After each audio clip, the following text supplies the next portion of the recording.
Coming up, viral video of the world's fastest airplane, plus some new tools to share your flying adventures, and going low and slow in a Pietenpol.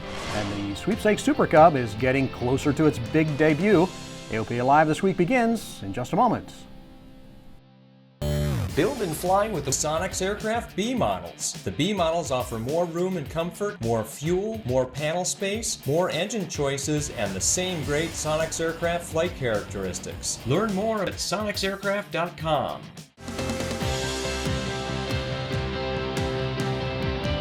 This is AOPA Live This Week with Tom Haynes and Melissa Redinger. Stop us if you've heard this before, but the government may shut down. Imagine that. As we record the show on Thursday, there's still no agreement in Congress to fund the federal government. Hey, and if they can't reach a deal, all non-essential government activities stop. Fortunately, air traffic control is essential, so the controllers will keep working, but other FAA functions like processing medical and pilot certificates would stop. Meanwhile, the threat of giving air traffic control to an airline-dominated monopoly just won't go away. Even though Representative Bill Schuster, he's the guy pushing so-called ATC reform, is retiring this year, he has not given up. Now the talk is of tying his ATC monopoly plan to President Trump's ambitious infrastructure plan. It never stops, but we'll keep you posted. Pilots love to share their flying adventures, and new technology is making it easier than ever. AOPA Editor-at-Large Dave Hirschman looks at a few products that can take your flying videos to the next level. So much of the video we shoot from airplanes is shaky, wavy, and risks giving anyone who watches it a headache. But FlightFlix, a Minnesota firm, has come up with specialized camera accessories meant to smooth out bouncy images.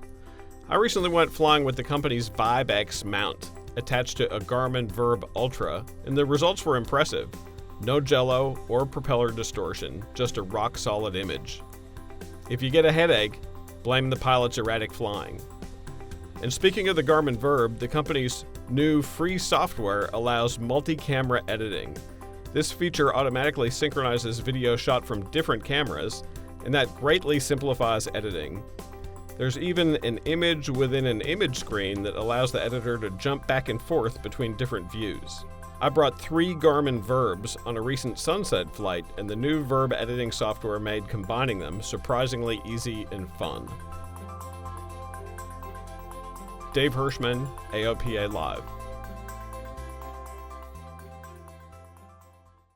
You can find the VibeX mount on the FlightFlix website. The Garmin Verb Edit software is free to download on your Mac or PC. And Garmin's G1000 NXI panel will now come in new Piper M350s and M500s. Piper just received FAA certification for the panel. Approval for installation in existing airplanes is expected later this year. The NXI panel has a similar interface to the Garmin G1000, but it has a faster processor and new tools for better situational awareness. And a new airplane design that will use the NXI panel is getting closer to delivery. Tecnam announced the first flight of the production model P2012 Traveler. The Piston Twin is the biggest Tecnam yet, seating 11 passengers. It's likely to be popular with many small airlines around the world. Certification is expected later this year. Airplanes in the light sport market will be in the spotlight next week. The U.S. Sport Aviation Expo in Sebring, Florida is the 24th through the 27th. Everything from LSAs to drones and powered parachutes will be on display. AOPA Live will have a crew there to bring you any developments from the event. And after Sebring, the AOPA Fly-Ins will be here before you know it. Mark your calendars for 4 more amazing events. We'll be kicking off the year June 15 and 16 in beautiful Missoula, Montana. Then we'll head south to Santa Fe, New Mexico, September 14 and 15. From there, we'll stop in Carbondale, Illinois, October 5th and 6th. Finish out the year at Gulf Shores, Alabama, October 26th and 27th. Keep a lookout for more details, including some beautiful fly-out destinations in the coming weeks at our fly-in website. And we got lots planned this year. It's going to be fun. Hey, we're making some changes to the Friday schedule and kind of breaking up the workshops that we have on Fridays, and we're opening the exhibit hall earlier on Friday, starting at noon. So plenty to do starting Friday and through the day on Saturday. Bigger and better than ever. Right. And when we come back, screaming along in an SR-71 Blackbird. And dreaming of summer in a Pietenpol Air Camper. Purchasing your own aircraft is an exciting experience. AOPA Finance simplifies the process, saving you money with lower interest rates and hassle-free loans, so you get into your new aircraft sooner. AOPA Finance, the right approach to buying an aircraft. Welcome back. If you need help getting your blood pumping, NASA is here to help. They've uploaded a collection of footage from the 3 SR-71 Blackbirds they used for flight research. The film is from several decades ago, but it is timeless in its cool factor. NASA was the last operator of the Blackbird before it flew its final mission in 1999. The iconic machine cruised at 85,000 feet plus. It set the record for coast-to-coast flight in a little over an hour and at more than 2,100 miles per hour. Find the footage on NASA's Dryden TV YouTube channel. And Boeing is working on an airplane that could be even faster than the SR-71. Aviation Week reported that Boeing unveiled their hypersonic concept this week at the Science Tech Forum in Orlando. The airplane would reach speeds over Mach 5. Lockheed Martin is working on a similar design called the SR-72. Amazing airplane, the SR-71.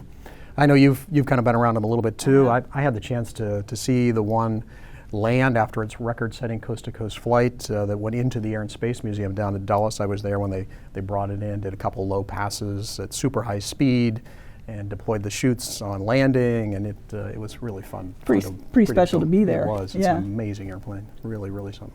Great. Hey, now slowing down a bit, Discovery Aviation is bringing new life to the XL-2 training airplane. The XL-2, previously made by Liberty Aerospace, has been out of production since 2008. Discovery bought the design and added some modern avionics before it brought it back to market. The IFR-equipped trainer has a digitally controlled Continental engine and only burns around 5 gallons an hour. The first 3 new XL-2s are headed to a flight school in South Korea. AOPA Sweepstakes Super Cub will feel just like a brand new airplane when it's finished. Baker Air Service in Montana is hard at work on complete restoration. Well, AOPA Sweepstakes airplane, the Super Cub, is coming along really nicely. It's already been dismantled and inspected, parts have been repaired, we've got new replacement parts from Univair.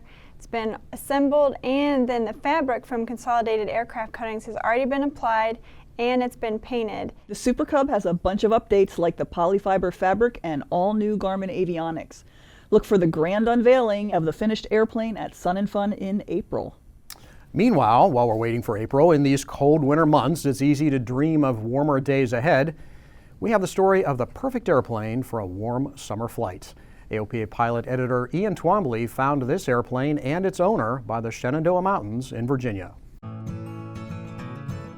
This is a Pietenpol Air Camper. I've had people say, you would fly something you built? And I said, well, I actually feel better flying something that I built maybe than something somebody else built, because I knew what went into it and how it was done. So what do you say when people ask you how long it took you to build? I tell them it was 11 years, 4 moves, and 2 wives. Okay. I really love the way it flies. It's a real honest airplane. I love the historical aspect of it. Dates from 1929. And I like the social aspect. There are a lot of peat builders out there, and it's sort of a fraternity. I've flown it to Oshkosh 3 times. It's not a real fast cross-country airplane, but it'll get you there. And between the little baggage compartment and putting a duffel bag in the front seat and strapping it in, I can carry all I need to spend a week at Oshkosh. And I like going out and just flying. I like to be able to get off of work, come down here, pull the airplane out, and fly for 30 minutes. That's my decompression after work.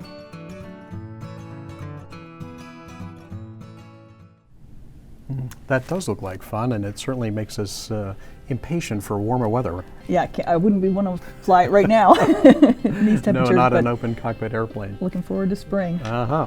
Well, that's it for us this week. Thanks for watching. Hope to see you again next Thursday for another AOPA Live This Week.